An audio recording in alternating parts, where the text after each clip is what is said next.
Good morning বন্ধুরা, কেমন আছেন আপনারা সবাই? আশা করি আপনারা সবাই ভালো আছেন, আমরাও সবাই ভালো আছি। আমি রাধা, আমার ছোট ছোট সুখ চ্যানেলে আপনাদের সবাইকে আরও একবার স্বাগত জানাই। আর এখন বাজে ঘড়িতে 5টা, এখান থেকে আমার ব্লগটা স্টার্ট করছি। আর দেখুন এখনও বাইরেটা ভালোই ঘুটঘুটে অন্ধকার। আর আমি ঝাড়ু পোঁছা করে স্নান করে চলে এসেছি, কেন কি আজকে দ্বাদশী, উপোস ভাঙতে হবে, তাই সকাল সকাল উঠেও পড়েছি আর স্নানটা সেরে নিয়েছি। আর স্নান করে আমার রোজকার অভ্যেস মুখে একটু ময়েশ্চারাইজার লাগানো আর তারপর সিঁদুর পরা, আর তার সাথে ছোট্ট একটা টিপ। বাস এইটুকুনি আমার সাজগোজ প্রত্যেক দিন স্নান করার পর থাকে। আজকে দ্বাদশীর পারণের টাইম ছিল 5:30 থেকে 9:30 পর্যন্ত। তো সেই টাইমের মধ্যেই আমাকে উপোসটা ভাঙতে হবে, ঠাকুরকে পুজো করতে হবে। আর ঠাকুরকে জল তুলসী দেখিয়েই সেই জল তুলসী মুখে দিয়েই আমি আমার উপোস ভাঙবো। আর তাই সকাল সকাল উঠে পড়েছি, না হলে আবার লেট হয়ে যাবে, সময়ের মধ্যে আর উপোস ভাঙা হবে না। ঠাকুরের পুজো করতে তো অনেকটা টাইম লাগে, তাই আজকে সকালবেলা আমি পুজোটা করে নিচ্ছি। বাড়ির বাকি সদস্যরা এখনও ঘুমোচ্ছে। আর আজকে ছেলে মেয়ে দুজনেরই স্কুলের ছুটি, তাই কারো জন্যই ব্রেকফাস্ট বানানোর ছিল না সকালবেলা। তো আমি পুজো টুজো সেরে তারপরেই ব্রেকফাস্টটা বানাবো। না হলে ছেলের স্কুল থাকলে প্রতিদিন আমার রুটিন থাকে যে সকালে উঠে সবার আগে আমাকে ব্রেকফাস্ট বানাতে হয়, তারপর আমি অন্যান্য কাজে হাত দিই। আর এখানে ঠাকুরকে আজকে প্রসাদে কলা দেখিয়ে দিচ্ছি। একটা আমও কেটেছিলাম, কিন্তু আমটা খারাপ বেরিয়েছে। এখনও একটা আম আছে, কিন্তু আর আমটা কাটলাম না। তো আমটা পোকা বেড়াতেই আমার মনে হলো যে ঠাকুরের মনে হচ্ছে আজকে আম খাওয়ার ইচ্ছে নেই, তাই কলা ছিল, প্রসাদে কলা দেখিয়ে দিলাম।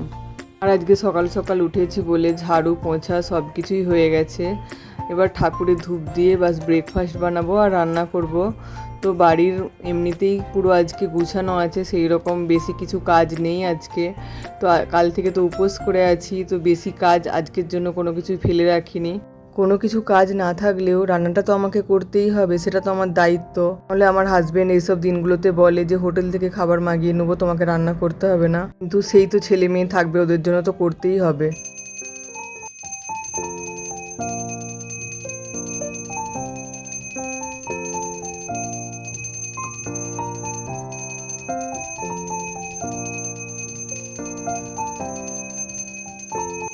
আর এখানে তুলসী গাছেও জল দিয়ে দিলাম, কেন কি কালকে তুলসী গাছে জল দেওয়া হয়নি, একাদশীর দিনে তুলসী মাতাও জল গ্রহণ করেন না।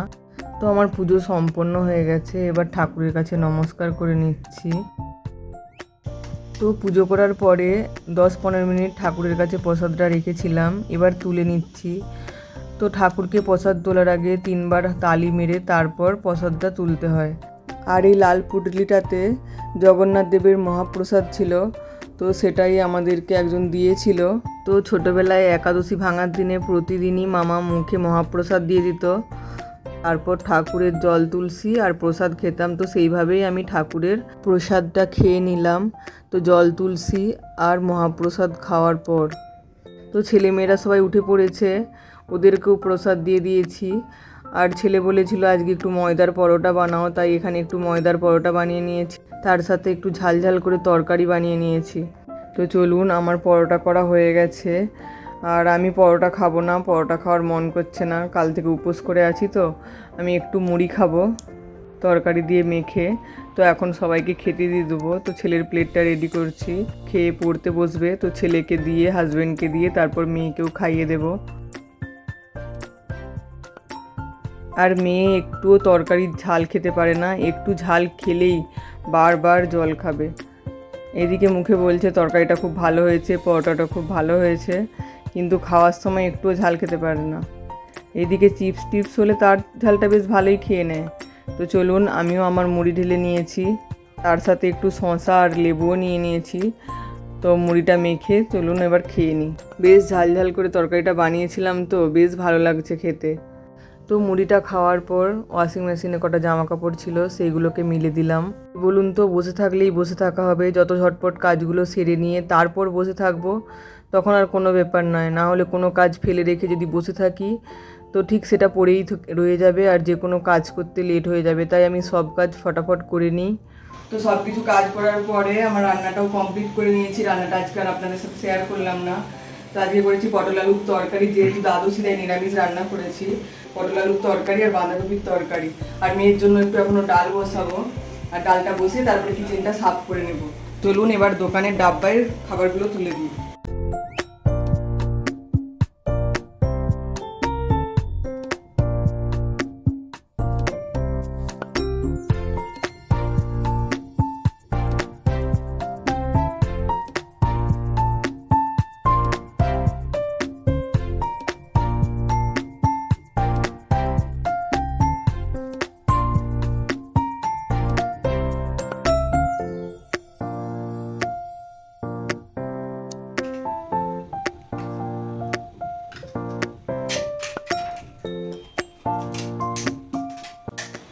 তো চলুন খাবারটা তাহলে মিষ্টি বাবাকে দিয়ে দিই। তো সকালবেলা আলু শেষ হয়ে গেছিলো, তো হাজব্যান্ড একেবারে আলু পেঁয়াজ সব 5 কিলো করে নিয়ে চলে এসেছে, তার সাথে একটু রসুনও নিয়ে এসেছে।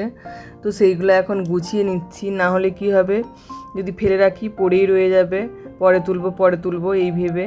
তো সেই জন্যে একেবারে গুছিয়ে নিচ্ছি। জায়গার জিনিস জায়গায় রেখে দিলাম, ঘরটাও গুছানো থাকলো। এবার যখন আমি রেস্ট নেবো তখন আর কিছু মনেও হবে না যে কোনো কাজ পড়ে আছে। পরে এখনো মেয়েকে স্নান করাবো, তারপর আমরা খাওয়া দাওয়া করবো। তো মেয়েকে স্নান করিয়ে চুলটা আঁচড়ে দিচ্ছি, চুলটা একটু বড় হয়ে গেছে আর এক জায়গাতে চুলটা লেগে গেছে। তাই আমাকে পাকা পাকা কথা বলছে তুমি কি দেখতে পাচ্ছ না? তোমার যদি চুলটা আমি এইভাবে টানতাম তো বুঝতে পারতে, আস্তে করতে পারছো না, আমার কি লাগে না নাকি, এইভাবে বলছিল। ওর যেমন নাম মিষ্টি, আর কি মিষ্টি মিষ্টি কথা বলে, আপনাদেরকে একদিন শোনাবো। তো চলুন আজকের ভিডিওটা এই পর্যন্তই, ওকে এবার খাইয়ে দেবো। কেমন লাগলো আজকের ভিডিওটা অবশ্যই কমেন্টে জানাবেন, ভালো লাগলে একটা লাইক, চ্যানেলটা সাবস্ক্রাইব করে দেবেন।